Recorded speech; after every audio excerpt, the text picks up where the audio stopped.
Hello, I'm Dan. Welcome back to Vinyl Fury. It's been since July since I've made a video, and right now it's December 30th, so I'm getting it in right under the wire. Just wanted to do at least one more this year. I won't be able to show everything that I've accumulated since that last video, but I wanted to do something. So today I'm going to be showing the new vinyl I've acquired since then, and only a few new releases, only because they're very special.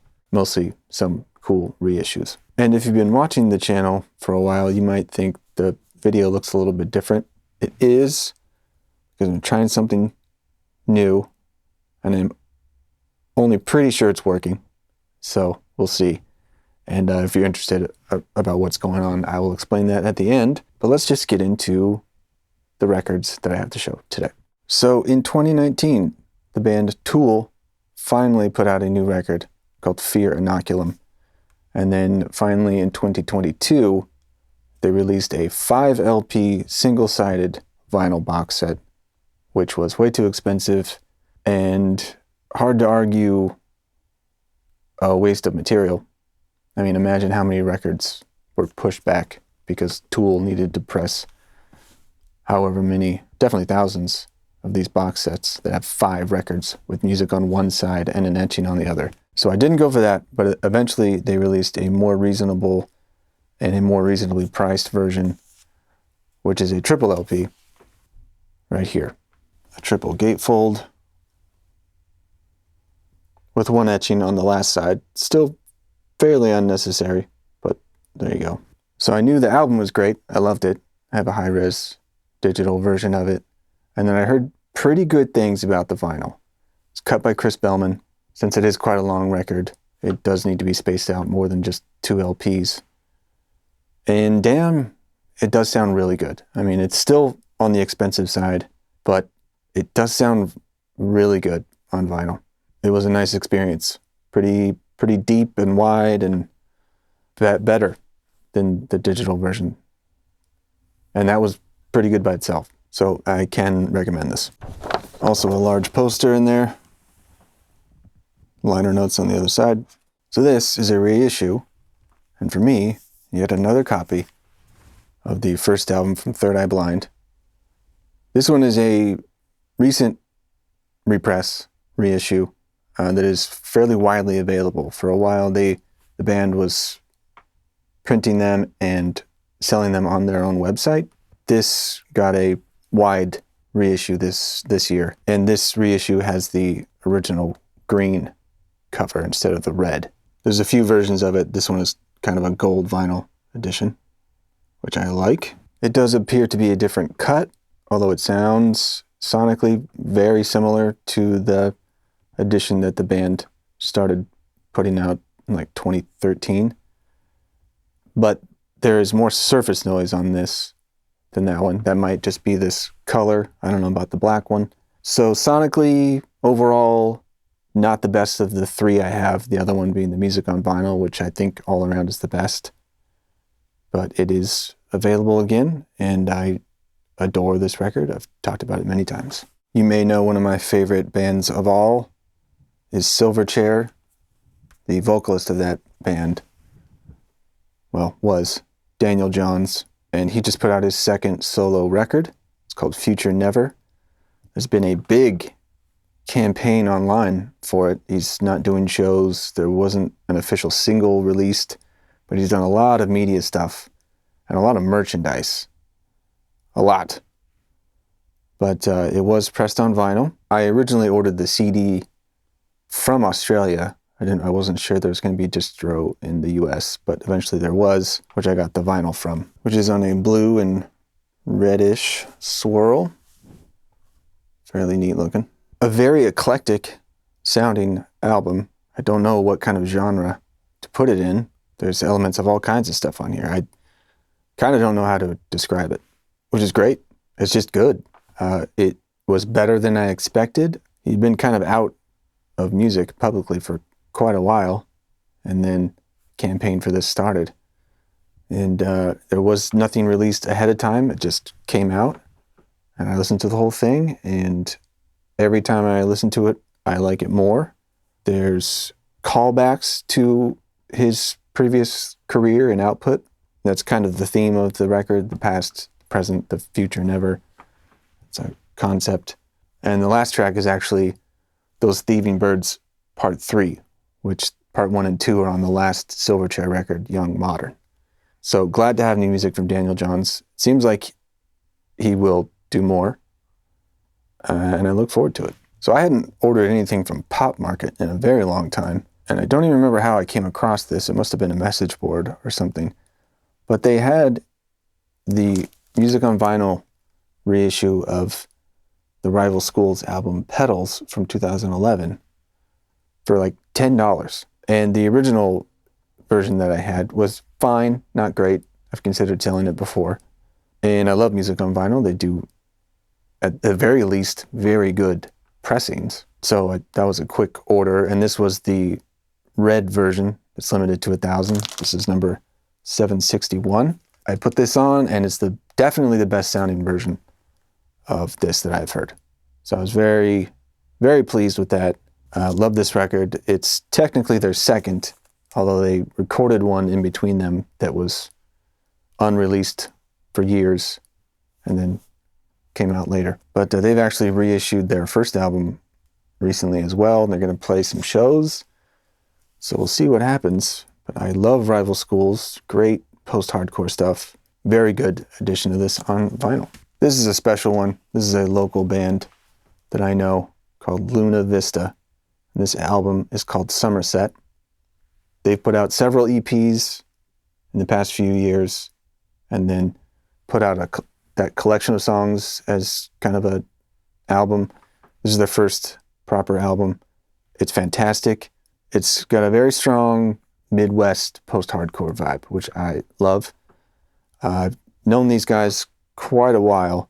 Both my band, Umbrella Man, and them have played together, and then the bands that members of those bands have been in also played together before that. So been connected for a long time, and I really enjoy their music, and they just keep getting better.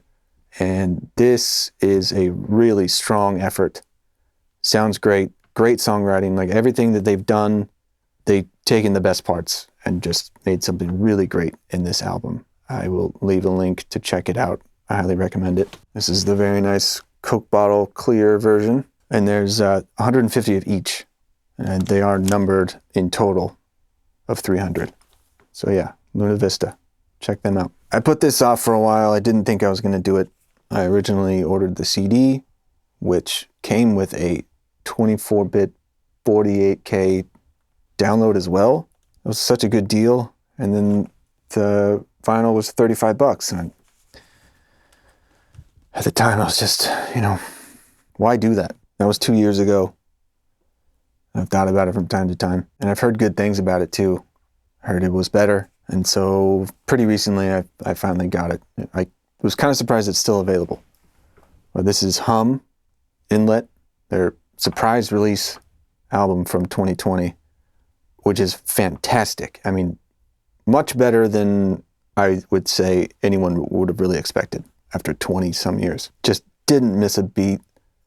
It's heavy, it's beautiful, well produced, but either in the mix or more likely the master, it does have it's a little too heavy in like the low mids. Like it's a very, very beefy, not a lot of clarity. And overall it sounds great, but I can be very analytical, and I do work in audio production and stuff. So I thought it could sound better. And I had read that on the vinyl version, that is less so. So I gave it a shot. It does sound really good. I mean, it's still huge sounding, but there does seem to be more room at the top and in the mid-range. So $35, still quite a bit. They do care about vinyl pressings. This is pressed at RTI, which I really appreciate. I love them still. The jacket's pretty standard, but overall, very well done. And it does sound better on vinyl. So there you go. I was at the local record store, Music Millennium, for the first time in a while. I did get some used stuff. I'll get around to that eventually. But one new thing I got was a reissue of Cannonball Adderley's Something Else. One that I've been looking for a good copy of for years, and I almost bought the Blue Train reissue campaign from like 5 years ago, but consensus was it was just okay.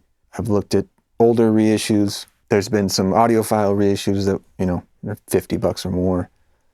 But this is a analog remaster from Kevin Gray, and it's great. It sounds great. And it's very reasonable. I think it was $22.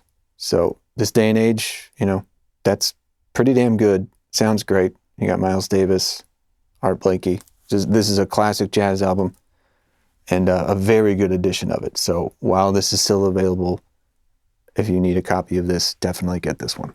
And lastly for today, another neat reissue. This was a gift, a very thoughtful gift from my sister for Christmas. This is Tonic, Lemon Parade from 1996. You will probably know the song Open Up Your Eyes. Pretty big hit for them. And I'm a sucker for this, mid to late 90s alt rock that's very well produced. Tonic, Third Eye Blind, Vertical Horizon to some degree, the first Fuel album, stuff like that. I got a soft spot for it. So this was a surprise and pretty great. It's music on vinyl. It's never been on vinyl before. And, it's nothing revelatory sound-wise, but it's cool. Yeah, it's definitely not the sonic upgrade. This is another one that's like, ooh, boy, Jack Joseph Puig, kind of known for like really hot mixes, and this is definitely that, especially on the first couple songs. There's a couple moments where you're like, oh boy, that's pushing pretty hard, especially for a mid-90s release. But I'm pretty sure that's present on the CD as well. This is just a port over from whatever that was, but there it is. Of course, pressing-wise, as always, music on vinyl, fantastic. Record industry, great. All right, so there we go. That's it for today. Like I said, there's some used records that I've collected as well, which I will talk about some other time. I have no idea when. So I was talking about this recording setup. Part of the reason, and I've talked about this before, that I rarely make videos is because the way I do it, and this is my own fault, I have a dedicated separate, reel camera that I set up. I set up a light. I either use a separate recording device or plug a lav mic into the camera.